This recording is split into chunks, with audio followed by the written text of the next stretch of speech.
Je pense qu'il est temps pour le Sénégal de renforcer la sécurité personnelle du Premier ministre Ousmane Sonko. Ousmane Sonko n'est plus une personnalité politique qui dérange ses adversaires sénégalais. Non.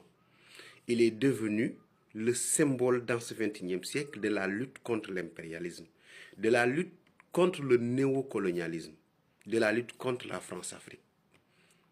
Et vous savez que quand vous luttez contre ces trois éléments-là, vous êtes une cible à abattre, par A ou par B. Parce que ces gens-là que vous avez en face, c'est des gens qui sont capables de tout, ils sont prêts à tout aussi pour garder leurs privilèges et pour garder leur mainmise sur le continent africain. Donc, aujourd'hui, pour se faire respecter, parce qu'en réalité, le discours d'Ousmane Sonko ou la réponse d'Ousmane Sonko est vue par la France-Afrique comme une humiliation. Et ils ont besoin actuellement de se venger en coupant une tête, c'est-à-dire en frappant fort pour faire peur aux autres et les imposer de rester sur les rangs.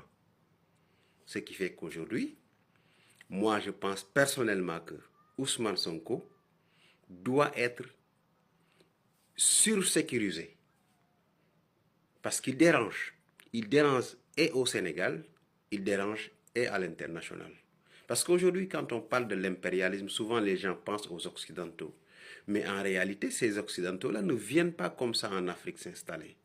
Ils ont souvent des collabos, des complices qui les donnent des marchés gratuitement ou bien qui les donnent des marchés de la manière la plus catastrophique pour l'économie du pays d'accueil.